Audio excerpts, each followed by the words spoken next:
Uma boa noite. Que a paz do Mestre Jesus esteja com todos nós.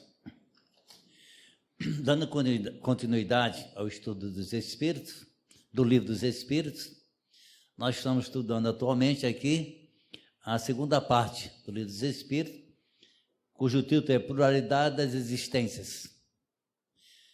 Em outras palavras, podemos dizer que trata das reencarnações, tudo que está ligado aos processos reencarnatórios. É exatamente o que trata desse capítulo. E o assunto de hoje, como subtítulo, semelhanças físicas e morais. Para a gente entender semelhanças físicas e morais, só através dos processos reencarnatórios. Só através dos conhecimentos da genética, dentro da medicina, é insuficiente, porque só estaríamos estudando só a parte material, dentro da genética. Mas nós sabemos que a influência que sofre, a influência dos espíritos no corpo físico, é exatamente que dá todos esses valores. A genética tem sua parte, mas a parte maior é do espírito. E para entender isso, só no processo reencarnatório. Que hoje nós temos um corpo físico, de acordo com o que nós fomos ontem, da nossa bagagem evolutiva, e de acordo com algumas particularidades do processo reencarnatório. Às vezes a gente não consegue entender porque determinadas pessoas apresentam com determinadas situações no corpo físico. O próprio Chico Xavier, né? Praticamente desencarnou quase cego. E outros espíritos. A irmã Dulce, com sua dificuldade.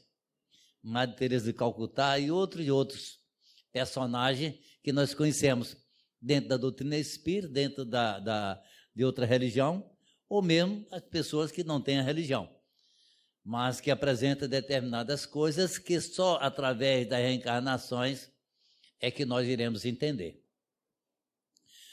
Às vezes a gente diz assim, a gente ouve alguém dizer, como é que filhos dos mesmos pais são tão diferentes? Quem tem mais filhos sabe disso. Eu tenho 4 filhos, 2 homens e 2 mulheres.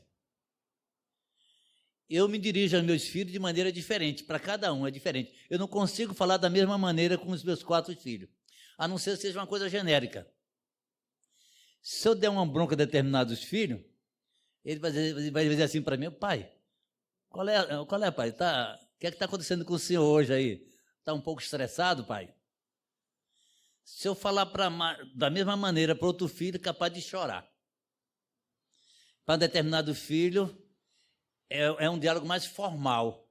Eu não posso brincar com ele. Com outros eu brinco. E ele fica na esportiva. Com as 2 mulheres, a mesma coisa. Eu consigo brincar com uma filha, com a outra eu não consigo determinada brincadeira porque ela pode se ofender. Mas da mesma mãe, mesmo pai. Só que eu não criei eles como espíritos. Eu e minha mulher juntamos e damos um corpo físico para eles. Apenas o corpo físico.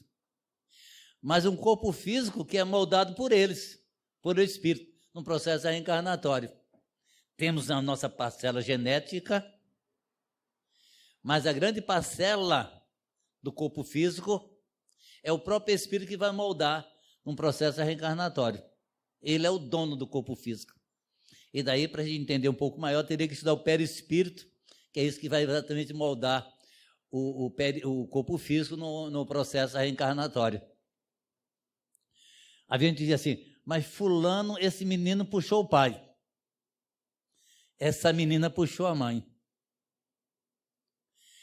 Algumas tendências podem ocorrer, certo? A gente está convivendo com as pessoas, vamos dizer, se eu tinha um pai que tem um vício, vamos dizer, se um pai é alcoólatra, por alguma tendência o filho pode se tornar alcoólico. Não porque o pai seja alcoólatra, porque exatamente está na convivência. a possibilidade de ele se tornar. Não que, geneticamente, ele poderia ser, como espírito, ter recebido essa carga espiritual do pai. Algumas coisas geneticamente acontecem, mas quando acontece que tem uma razão de ser. Não, tem um problema cardíaco. Meu pai tinha um problema cardíaco e eu tenho um problema cardíaco. E agora? A culpa é do meu pai? Não, com certeza não. Certo? Se na realidade houve essa herança por problema cardíaco, é porque havia necessidade de eu passar por isso. E meu pai apenas foi um instrumento. Meu pai apenas foi um instrumento daquela situação. Mas não, ele não tem culpa, ele foi apenas um instrumento. A doutrina espírita nos esclarece todas essas coisas, porque traz a verdade, esses detalhes, né? A primeira revelação é o que não deveria fazer. Segunda revelação, Jesus nos informando o que a gente deveria fazer. E a doutrina espírita é porque a gente pode fazer ou porque não pode fazer. E dando os detalhes para quem está utilizando o nosso livre-arbítrio, cada um é dono de si e vai decidir. E, logicamente, nessa decisão nós vamos assumindo a responsabilidade à medida que nós vamos assimilando as leis divinas na nossa consciência. Aí teremos os atos amorais, os atos moral e os atos imoral, de acordo com o conhecimento que nós temos absorvido das leis morais, consequentemente, a responsabilidade em função dos nossos atos. As 3 questões, a semana passada, foi tratar exatamente ainda desse mesmo assunto, semelhanças físicas e morais, através de Socorro, trabalhador da casa. E hoje nós estamos concluindo esse capítulo com as 3 últimas questões, que trata especificamente a questão do caráter individual e do caráter coletivo. E nós vamos começando aqui dando uma definição da palavra caráter. A palavra caráter do latim, que significa marca registrada. É uma tradução muito boa, né? A marca registrada, aquilo ali. Está patenteado aquilo ali. O caráter é uma coisa patente nossa. Uma coisa permanente nossa ali, conquista nossa. E vou dar 2 definições. Uma do dicionário comum e outra do espírito.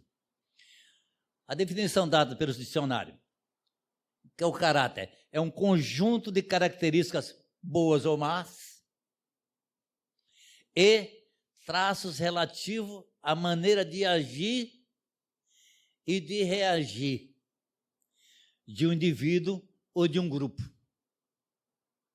Então, esse conjunto de caracteres da maneira de agir e não agir pode ser de um grupo ou individualmente.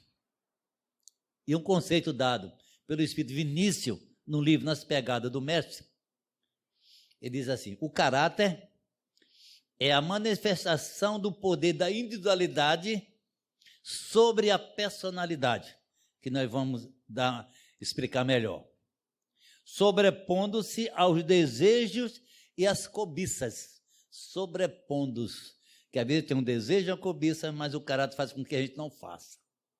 Vem aquilo ali, a coisa errada, mas o caráter, não, você não vai fazer, isso segura. Que são preconceitos e vícios da personalidade. E aqui nós vamos fazer uma pequena diferença, individualidade e personalidade. Personalidade é aquilo que nós vivenciamos em cada reencarnação. Porque em cada reencarnação, pelo programa reencarnatório, nós temos uma personalidade. Uma delas pode nascer o corpo de homem, pode nascer o corpo de mulher. Viemos com um programa reencarnatório macro para desenvolver determinadas situações, é tudo um programa reencarnatório. Os detalhes não, os detalhes a gente resolve no dia a dia, usando o nosso livre-arbítrio. Mas o macro é estabelecido. A gente pode até cumprir ou não, mas é estabelecido no programa reencarnatório. Isso é a personalidade. Só que a personalidade não representa verdadeiramente a individualidade. Então, o que é individualidade? Seria a somatória das personalidades.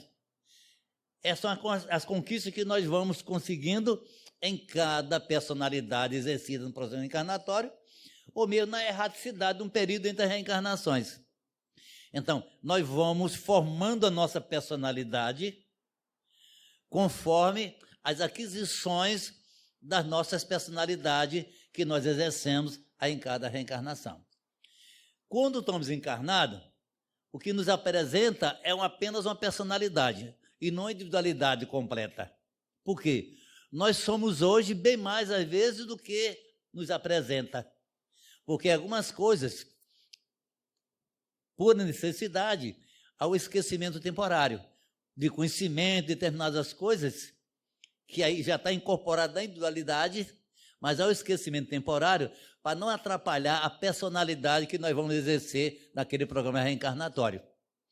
Quando a gente desencarna, né, cada um com seu tempo, que volta na espiritualidade e vai relembrando exatamente a sua verdadeira individualidade, dos seus verdadeiros valores. Quer dizer, eu posso, vamos dizer assim, hoje eu não entendo nada de medicina, mas eu podia ter sido um médico no passado, certo? Que está incorporado, não esqueci. Temporariamente, eu não posso não lembrar. Mas ao retornar, tudo que eu aprendi está gravado exatamente na memória espiritual. Então, é por isso que a gente vai progredindo. Tudo nós vamos assimilando. Às vezes a gente está com 80, 90 anos, está estudando, mas você com 90 anos estudando, qual é o problema?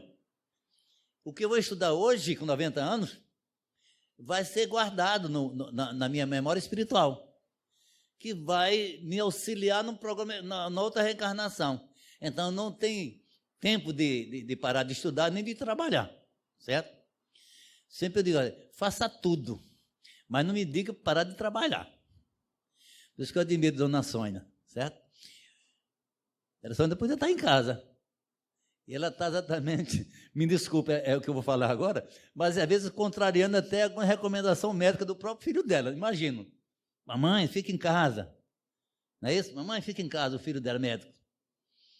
Mas como ela é teimosa como eu, é porque eu falo isso, eu sou um pouco teimoso também. Teimoso no bom sentido. Senão eu estaria em casa, mas está trabalhando.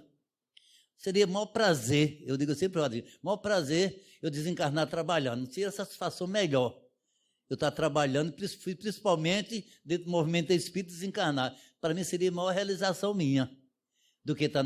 Acredito que Sônia tem o mesmo pensamento que eu, certo? Então tem coisa melhor. Ficar parado, porque não tem tempo para parar. A gente vem aqui o quê? Não viemos aqui para tirar férias.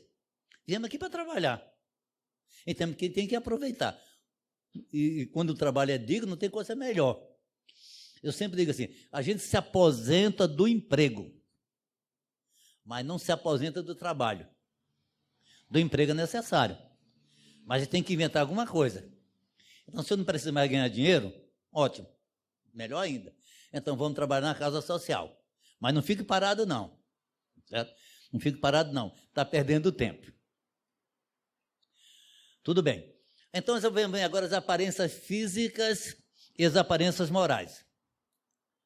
As aparências físicas, a genética, ela mostra em dois aspectos, chamados os genótipos e os fenótipos, né? É que nos dá a aparência física. Depois nós vamos ver a aparência moral. Essa aparência física está ligada o genótipo já está dizendo, né? Que é aquele conjunto de genes, que é o genoma nosso, que nos caracteriza da nossa constituição física. E os fenótipos estão ligados exatamente ao meio ambiente, onde a gente mora. Por exemplo, a pessoa que mora numa região muito fria, lá nos polos norte, aqui que mora num clima temperado, logicamente a cor da pele muda, né? E como os costumes, os hábitos alimentares, etc. Então, se a gente pegasse, dois japoneses gêmeos, né? Uterino, e um ficasse lá no Japão e outro aqui viesse aqui para o sertão de Pernambuco, por exemplo. E depois de 50 anos, esses dois japoneses se encontrassem. Com certeza havia uma pequena diferença nos seus aspectos, no mínimo das cores, os hábitos alimentares, etc. Isso é os fenótipos que nós vamos adquirindo de acordo com, principalmente com o meio ambiente. Então, os genótipos e os fenótipos, esse conjunto, é que caracteriza exatamente que se dão nomes às aparências físicas, certo? Aí dentro desse genótipo aí, está exatamente uma parcela dos pais, né? A gente fica parecido, às vezes, com o pai, parecido com a mãe, parecido a aparência física, não as aparências morais. A moralidade do pai e da mãe não é transferir para os filhos, porque é individualidade. E você não transfere valores, virtude para ninguém, nem defeitos morais para ninguém.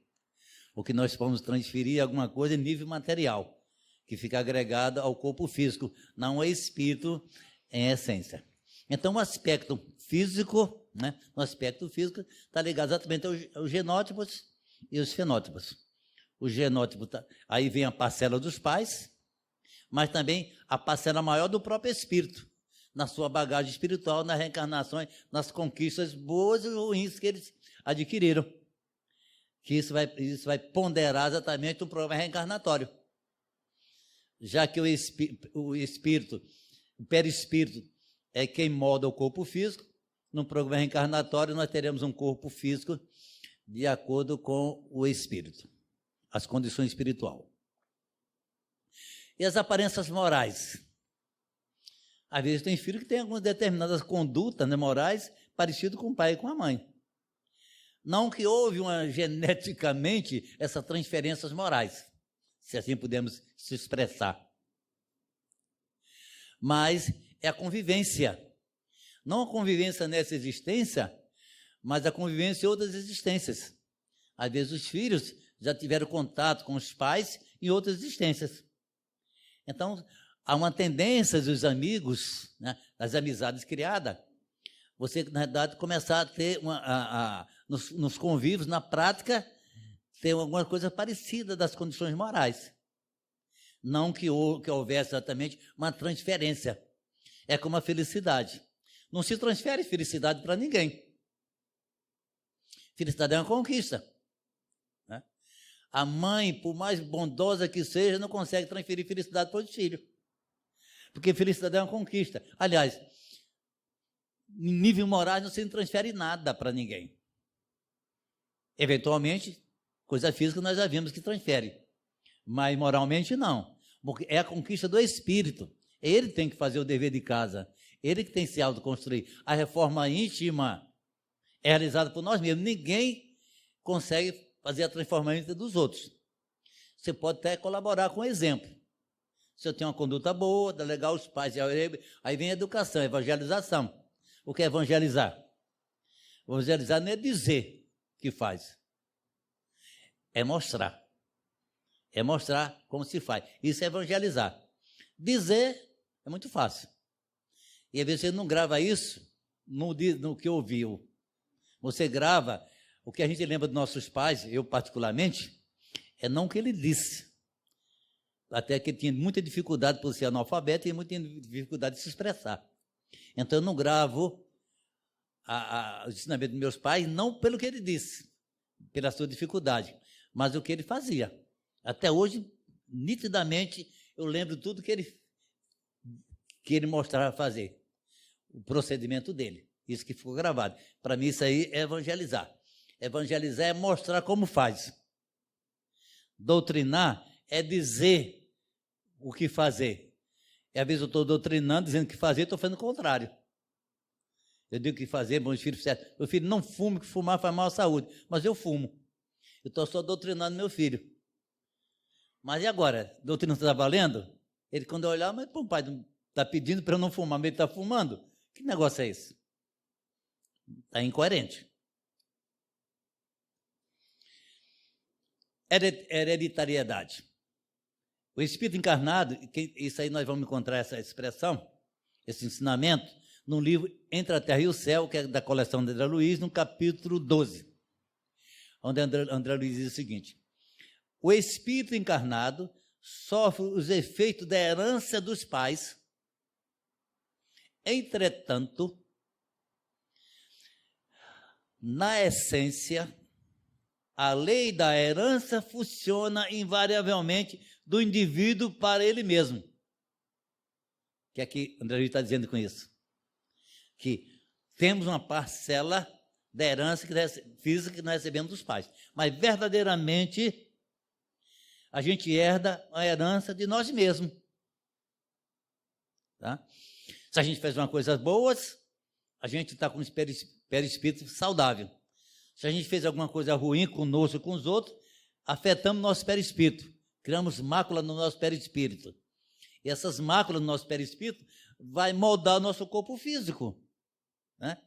O exemplo muito típico que a gente vê na literatura espírita é o desencarne de Segismundo, no livro Missionário da Luz, capítulo 12 e 13, aonde Segismundo ele vai reencarnar e futuramente vai ter um problema cardíaco. Problema cardíaco. Por quê? Que ele assassinou, que vai ser pai dele agora, no passado ele assassinou esse pai com um tiro no coração dele. Ele atingiu o coração, matou uma pessoa, que agora, futuramente, vai ser o pai dele, mas ele feriu o seu perispírito, lei da ação e reação. Então, aquela doença kármica, Segismundo, em determinado tempo, vai aparecer uma doença cardíaca. E a medicina, às vezes, não consegue nem explicar por qual a razão. Porque ele está com essa doença física, doença kármica. Ele veio exatamente para sentir na pele que não fazer mais aquilo que ele fez com alguém. Vou dar apenas alguns exemplos de personagem da história que não tem nada a ver em relação com os pais. Os pais tinham determinados conhecimentos da profissão e os filhos totalmente diferentes. Por exemplo, Copérnico, ligado à astronomia, né? É filho de um padeiro, com todo respeito, é um padeiro. Mas o padeiro não tinha conhecimento da astronomia, não era um cientista. Kepler, também outro astrônomo, filho de um taberneiro. Isaac Newton, grande cientista da física, a física, vamos dizer, contemporânea, né? Filho de um camponês. E Sócrates, filósofo Sócrates, filho de uma parteira, com todo respeito, parteira, né? Eu nasci através de uma parteira, com a ajuda de uma parteira. Assim eu como meus filhos. No interior não existia hospital, não existia médico, não existia o pré-natal, era a parteira que fazia. Então, excelente profissional. Dava o jeito. Então, hoje em dia o que nós somos não tem nada a ver com a herança dos pais, exceto algum detalhe físico. Mas, como espírito em si, nós somos herança de nós mesmos. Allan Kardec, no Evangelho segundo o Espiritismo, capítulo 14, item 8, ele diz o seguinte, a respeito desse assunto: os laços de sangue não criam forçosamente os liames, os vínculos entre os espíritos. Não tem nada a ver com o negócio da família, sangue azul, sangue isso e aquilo. Nada a ver. O corpo procede do corpo, mas o espírito não procede do espírito. Não é o pai que cria o espírito de seu filho. Eles apenas fornecem o invólucro corpóreo. Não é isso? Meus filhos não são meus filhos, são filhos de Deus. A gente chama meus filhos, na realidade é filho de Deus, como nós. Nós temos uma pequena parcela, apenas fornecendo um corpo físico. E a gente acha com autoridade, né? Meu filho, como quer dominar ele o resto da vida, como fosse uma posse nossa. Vamos dizer assim, entre aspas, é posse de Deus, como espírito. Nós apenas temos uma parcela do corpo físico para poder reencarnar. Porque o espírito não procede do espírito. Espírito não cria espírito. Quem cria o espírito é o Deus. Nós apenas somos co-criadores, no sentido de fornecer o corpo físico, no sentido de manipular os frutos do cosmos universal e transformar a matéria que nós conhecemos aqui no universo. Agora vamos começar as 3 questões do Livro dos Espíritos. Questão 215. De onde provém o caráter distintivo que se nota em cada povo? Então, a primeira questão está relacionada ao caráter, agora, logicamente, de um povo. E a gente dá para perceber, né? Vamos dizer, o Japão, a gente vê tem um perfil, né? Um caráter daquela civilização. Os americanos, os ingleses, os franceses e tal. Então, cada uma nação dessa, mais antiga, e principalmente quando a questão da formação daquele povo, que a gente olha, vê aquele no caminho da luz, a gente vai ver que o pessoal vieram de capela, formaram aquelas grandes civilizações. O Brasil é um caso diferente, o Brasil é um caso diferente, porque o Brasil, muita gente formou para cá, havia necessidade. Aí, quem são o povo brasileiro? É tudo que você possa imaginar no planeta Terra, tem aqui no Brasil. Não é isso?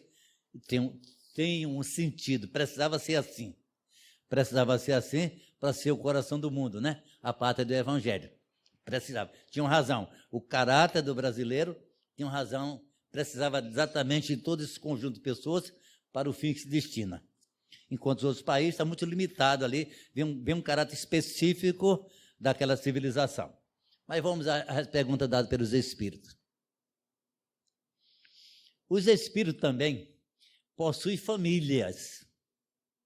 Família espiritual, não uma família consanguínea, que é passageira.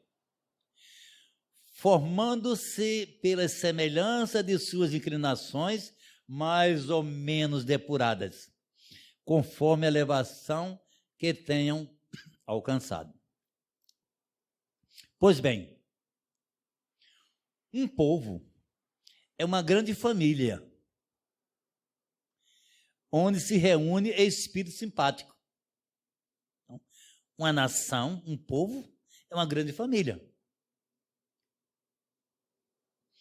A tendência que tem os membros dessas famílias para se unirem é a origem da semelhança que existe num caráter distintivo de cada povo.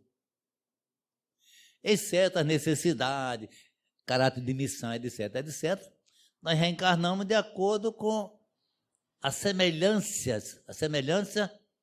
que nós temos em relação àquele país, àquele povo.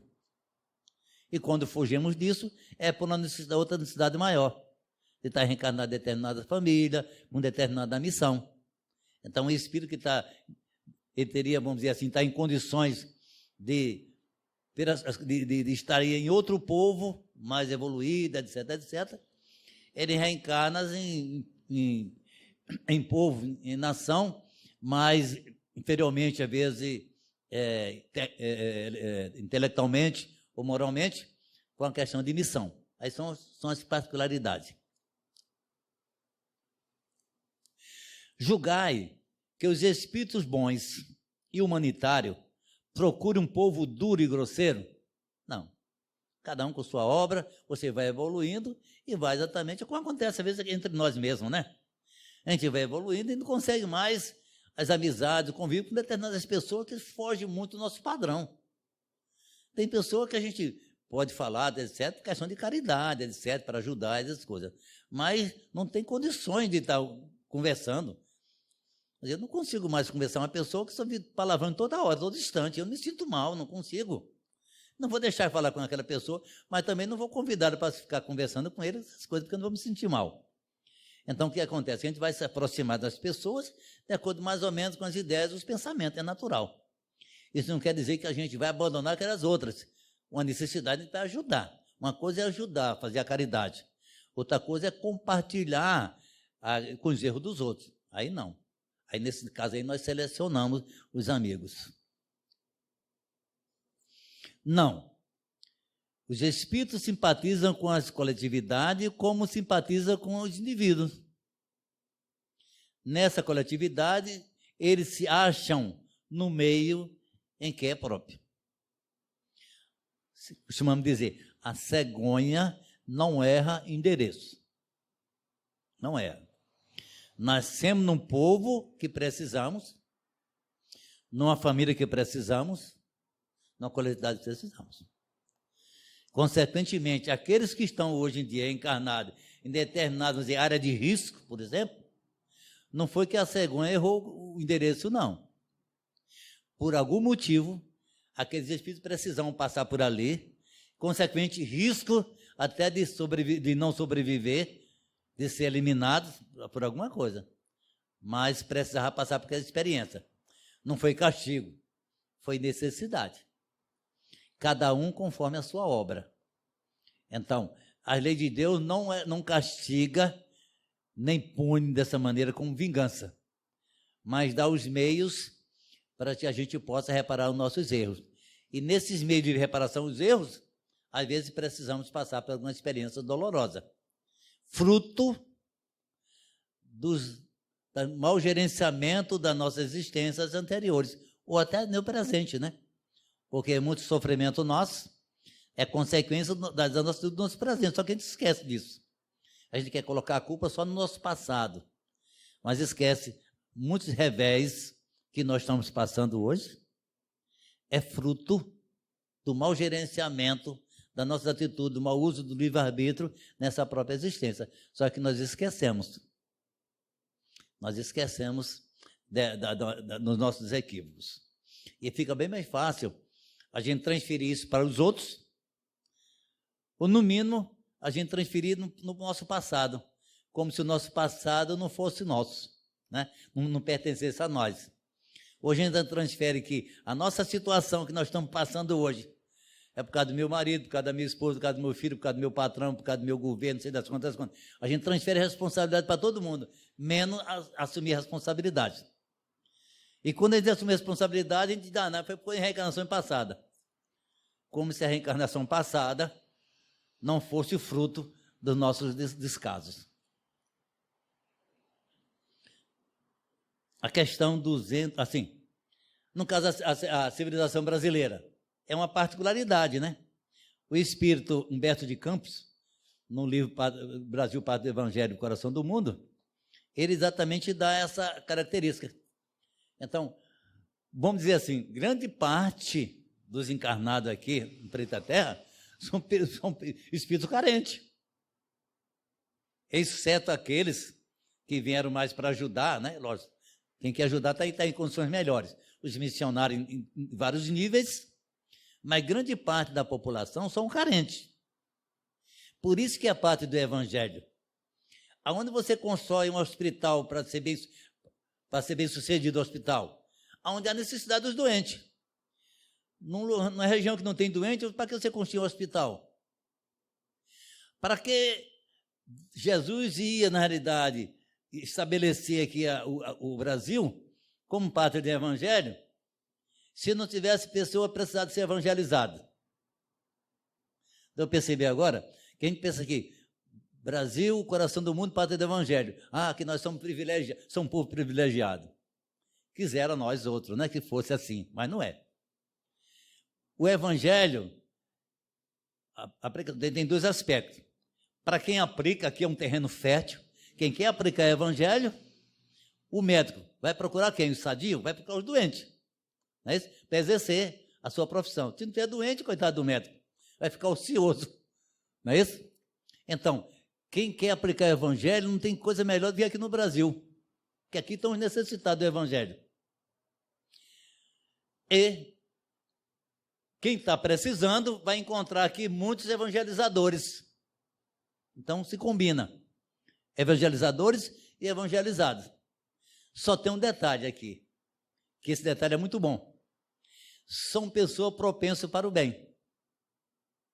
É interessante, né? Apesar da nossa dificuldade, é um povo de um coração muito bom. É propenso para o bem. Você acha que Jesus pegou os seus discípulos, eram o pessoal mais evoluído da época lá? Não. Olha a biografia de cada apóstolo, cada discípulo, aliás, de Jesus. Não era espírito, não era nata da sociedade, não. Era espírito simples, a maioria deles pescadores. A própria dificuldade de se expressar e de falar, de escrever. Mas tinha uma grande virtude, que às vezes aqueles intelectuais não tinham. Era propenso para o bem. E para evangelizar, levar a mensagem de Jesus, não precisava de intelectualizado, ser intelectualizado. Até porque podia esse intelectualizado, às vezes, egoísta, e até deturpar, por alguns motivos, por interesse próprio, o próprio evangelho de Jesus ao povo. Ia fazer da maneira dele, ia deturpar. Como o Império Romano tentou fazer isso, conseguiu em alguns aspectos. Aí Jesus pegou o quê? A pessoa simples, mas de bom coração, propenso para o bem. Para evangelizar, precisava fazer o quê? Apenas mostrar como fazer. Vai e prega meu evangelho. Se for necessário, fale. Vai e prega meu evangelho. Se for necessário, fale. É o quê? Vai e dê o exemplo vivo do evangelho. Se houver necessidade, fale. Se não, é que os pais deveriam fazer. Se não tiver tempo de falar, tudo bem. Mas dê o exemplo em casa. Ah, meu filho não pode brigar não, meu filho está... Agora você está brigando com a mulher brigando com o marido, e o filho está vendo. E agora? Está evangelizando? Não está. Então, para evangelizar, repetindo, meu pai era analfabeto. Esse meu pai escreveu o nome para tirar a carteira. Ele, quando ia vender coisa lá, mamãe escrevia o nome, analfabeto, mas ela era autodidata. Ela nunca foi à escola, mas autodidata. Escrevia o nome. O meu pai não sabia ler o nome. Aí, quando ele pegava o caderno lá no barracão, ele via que aquele nome ali, aquela gravura ali, era fulano de tal. Mas ele não sabia ler, mas tinha essa capacidade. Mas nos evangelizou. Então, o Brasil, o coração do mundo, pátria do evangelho, são espíritos necessitados do evangelho, mas propensos para o bem. E uma grande notícia aqui só para nós, viu? Uma grande notícia. Essa notícia a gente vai encontrar na Gênese, o último livro da codificação espírita. Um dos pré-requisitos, se a gente continuar reencarnando aqui na Terra, é ser propenso para o bem. É ser propenso para o bem. Ser propenso para o bem significa o seguinte, que eu não quero mais errar. Eu faço tudo para não errar, mas eu vou errar ainda. Mas quando eu estou propenso para o bem, meu erro é pequeno, porque não é premeditado. Aí vem a questão do ato moral, imoral e amoral. Então, de acordo com as intenções, na lei de Deus não é cega. A lei de Deus, ela atua em nós, considerando o agravante e os atenuantes. Coisa que existe no Código Civil, né? Nosso. Mas lá de uma maneira bem mais nobre. Então, Deus observa exatamente para nós a questão de responsabilidade também, as nossas intenções. Então, nós temos boas intenções, pelo menos a maioria de nós, e com certeza acreditamos que quando passar para o planeta de regeneração, nós possamos continuar reencarnando, porque a maioria de nós temos esse pré-requisito. Não queremos, porque quem vem um templo religioso já é uma pessoa de bom coração. A pessoa que está querendo fazendo mal, essas coisas todas, não vai para a igreja, vai para o centro espírita, não vai. Não é isso? Então, a gente sai de casa, naquele conforto e tal, e vai para um templo religioso, é que nós estamos propensos para o bem.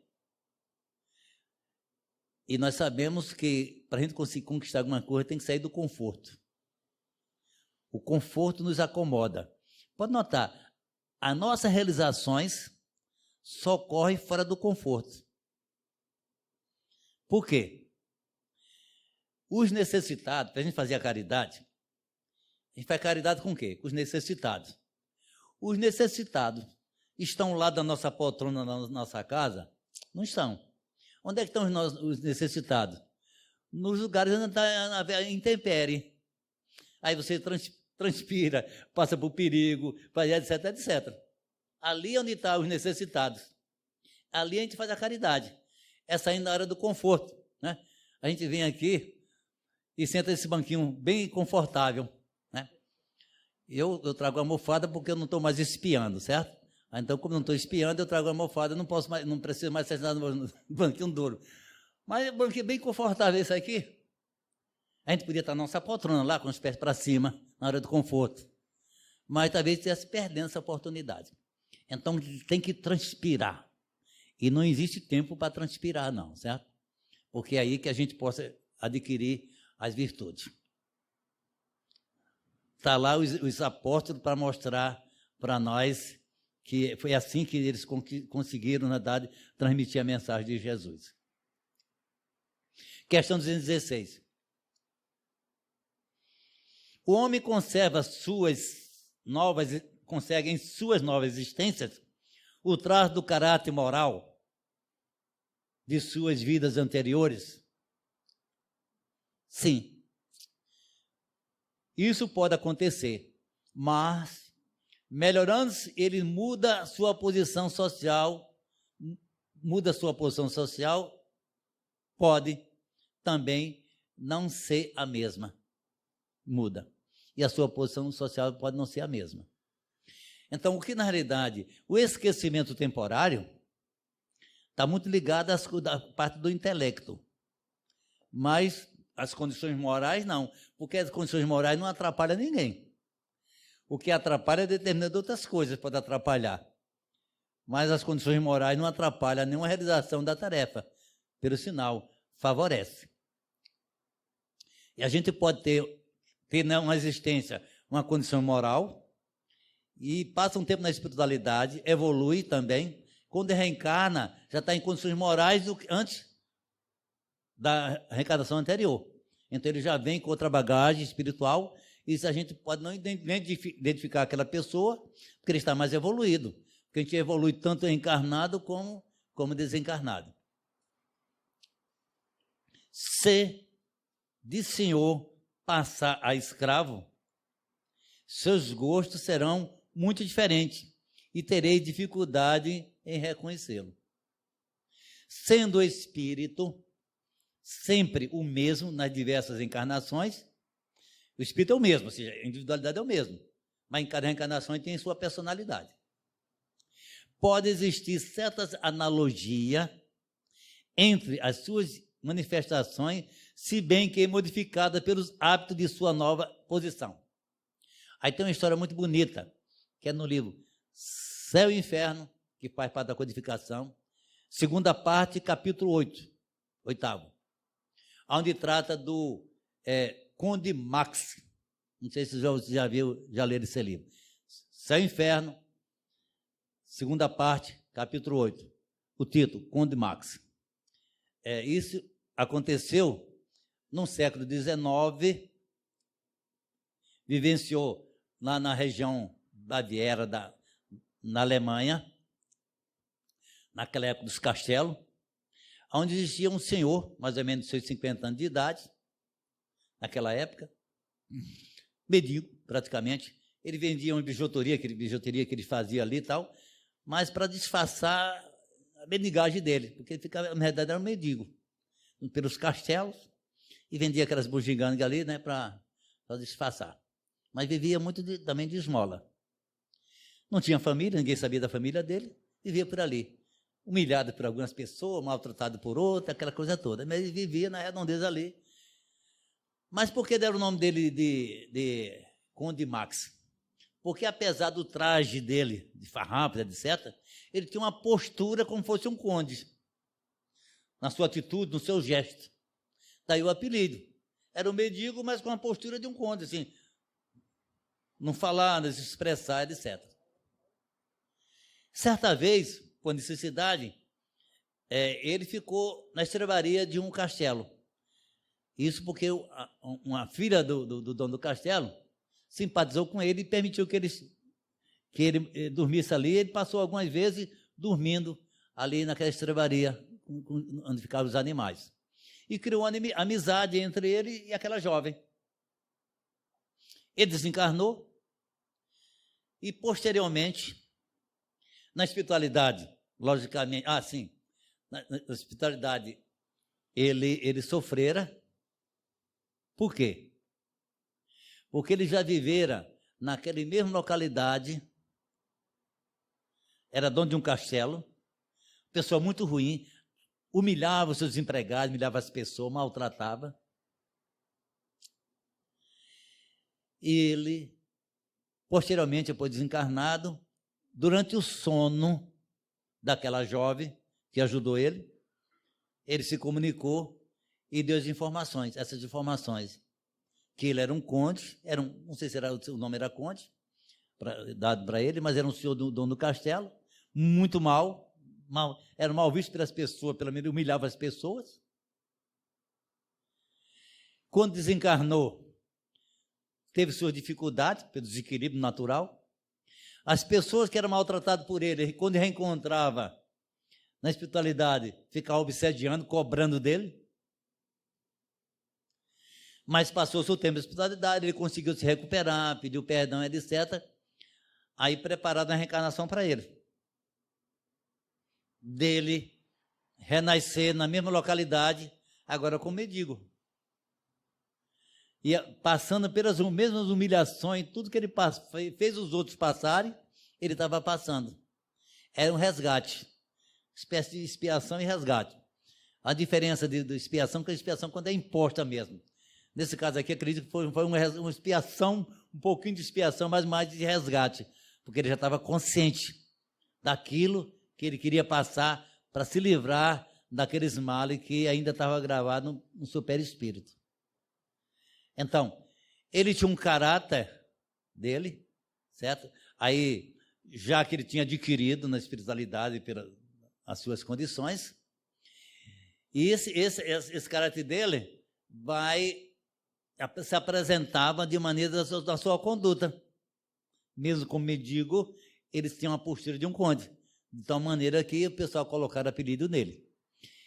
Então, isso a gente vê muito hoje em dia, aquelas tendências nas muitas crianças, né? Criança, de repente, tem uma capacidade artística, ou de vários aspectos da ciência, que não tem nada a ver com os pais. São as aptidões. Mas que aptidões é essa?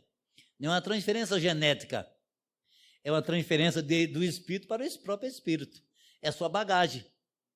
Ali ele está representando, apesar de estar vivenciando uma personagem, ele está muito forte nele a individualidade, sobrepondo a ação da personagem. Que quando a individualidade está muito forte em nós, chega exatamente numa determinada encarnação, a gente agir de determinada maneira que mostra para nós aquilo que verdadeiramente nós somos como espírito, como dualidade, e não mais só a personagem que a gente está exercendo de acordo com o nosso programa reencarnatório. Né? Quando a gente vê, por exemplo, a personagem de Chico Xavier, nas suas condições físicas, a gente vê que a individualidade dele estava sobrepondo as condições físicas, etc, etc. A gente vê que ali está um espírito bem além das condições normais nossas, bem além dos seus aspectos físicos. E a questão 217. Sim, tem uma parte aqui da 216. A criatura terrena é da tendência e não qualidade. Nós herdamos tendências dos nossos pais, nas nossas civilizações, etc. Ou até a questão de moral também. Nós recebemos tendências que meu pai era assim uma boa pessoa, eu, por a proximidade deles, com a vivência com aquelas pessoas, eu tenho uma tendência também a desenvolver aquelas virtudes. É uma tendência, não é uma transferência de virtude. É que eu vejo tantas pessoas fazer o bem que dá vontade de fazer o bem. Aí termina adquirindo aquela virtude porque ele está servindo como exemplo. É o caso de Jesus. Jesus é o nosso guia e modelo. Guia e modelo. Guia para a gente seguir e modelo para a gente copiar. Então, se a gente tiver uma dúvida, Jesus exatamente é o nosso guia e modelo. É o referencial maior que nós temos aqui na Terra. A primeira cerca o homem que renasce e a segunda resulta do labor individual da alma encarnada. Ou seja, essas qualidades é do próprio espírito e a tendência podemos ter também de influência espiritual daqueles que nós convivemos, principalmente quando o tempo é maior de convivência. Questão 217. Nas suas diferentes reencarnações, o homem conserva o traço de caráter físico das existências anteriores? Na pergunta anterior, se tratava de um caráter ligado à tendência física, às condições físicas. E agora, aliás, as condições morais. E agora o traço físico, o caráter físico. Na questão anterior, o caráter moral, que nós demos exemplo do Conde Marcos. E agora vai exatamente essa tendência nos traços físicos. Das existências anteriores, os espíritos responderam: o corpo é destruído, e o novo tem nenhuma relação com o antigo. O nosso corpo físico, hoje em dia, não tem nada a ver com o anterior. Necessariamente. Nada com o anterior.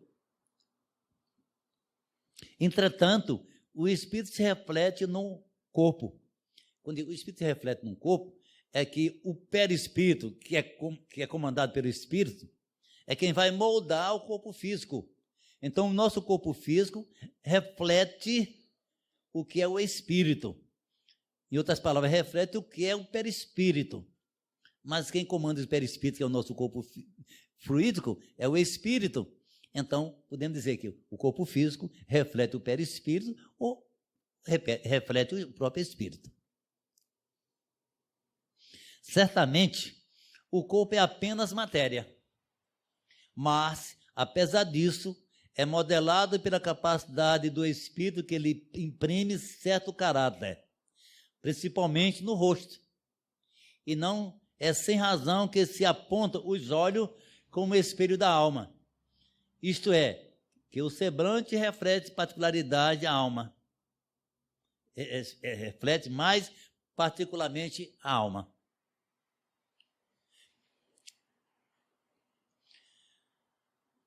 É o que a gente percebe. Tem pessoas que têm aquela, vamos dizer aqui, uma boniteza, né, física, mas que não chama bem a atenção. E tem outro que não é tão bonito, né, boniteza física, mas que não chama a atenção, que é a questão do caráter, é do espírito.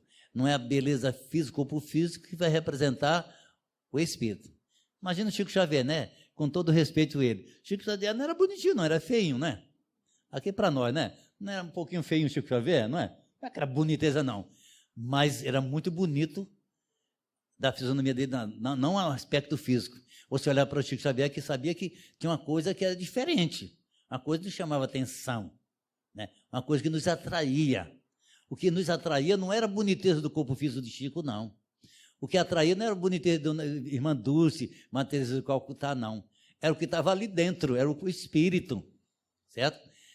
Então, o Chico Xavier veio com aquele corpo ali, porque tinha uma razão de ser.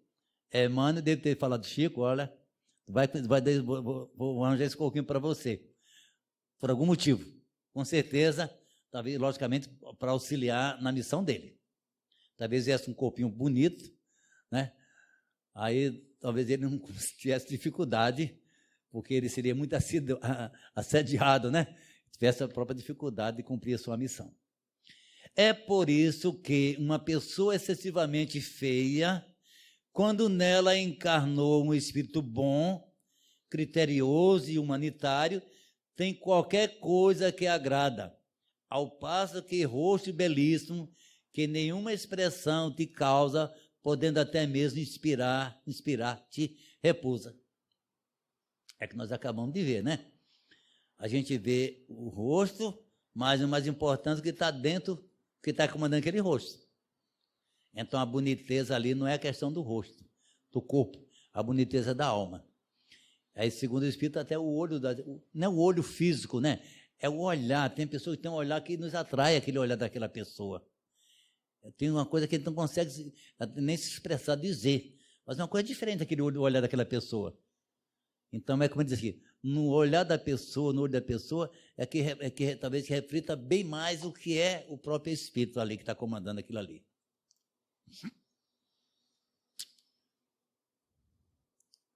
Poderias supor que somente corpo bem modelado serve de envoltório a espírito mais perfeito, quando encontram todos os dias homem de bem sob exterior disforme. Não tem muito comentário, né? É só a gente ver por aí, nas mídias, pessoal tudo bonitinho, elegante, sarado, essas coisas. Mas veja o exemplo daquelas pessoas, né? Ficou bonitinho, nota 10. Mas o espírito fazendo tanta coisa equivocada, né? Que está estragando, né? aquele corpo que tem. Tem uma personagem aqui que nós lembramos. Está lembrado Jerônimo, o Jerônimo Mendonça, o gigante deitado, né? Foi da época de Chico Xavier. Ele era paraplégico, ele vivia nem na cadeira, era numa cama, né? Era numa cama que ele deitava. Palestrante e escritor espírita. A palestra dele, na realidade, você ficava chorando o tempo todo, né? Porque ele passava as emoções, passava sentimento. E podia ser um pobre coitado que vivia numa cama, deitado numa cama. E excelente trabalhador espírita. Morreu mais ou menos com 50 anos de idade. É um exemplo digno que o corpo não diz muita coisa, não. Mas o corpo, às vezes, é necessidade. É assim que, sobre o envoltório, mais humilde se pode encontrar expressões de grandeza e dignidade, enquanto sobre a indumentária de grande senhor, vê algumas vezes a da baixeza e da ignorância. Está se aproximando o horário? Quem dê essas informações final aqui é exatamente do livro Allan Kardec, Livro dos Espíritos, questão 217. Mas para encerrarmos aqui, eu vou só dar uma diferença entre caráter e reputação. Ele muito fica preocupado com a reputação, mas o que importa é o caráter. Então, a Espiritualidade diz o seguinte: preocupe-se mais com o seu caráter do que com a sua reputação. Caráter é o que você é o que você é. É como Deus nos vê. Caráter é o que nós somos verdadeiramente. Reputação é o que os outros acham que nós somos. Reputação é o que nós achamos. Então, não posso ficar preocupado com a reputação. Reputação é o que os outros acham de mim. Mas eles podem estar equivocados. Então, vamos preocupar com o nosso caráter. Porque o caráter é o que verdadeiro nós somos, é nossa individualidade, é assim que Deus nos vê. Semeia o pensamento e colherás desejo. Semeia desejo e colherás ação. Semeia ação e colherás hábitos. Semeia hábitos e colherás caráter. Então, é uma sequência que nós fazemos na nossa experiência para que nós possamos conquistar nosso caráter. Em outras palavras, a nossa individualidade, como ser filho de Deus, que fomos criados para a perfeição. Que a paz do nosso Senhor permaneça nos nossos corações hoje e sempre.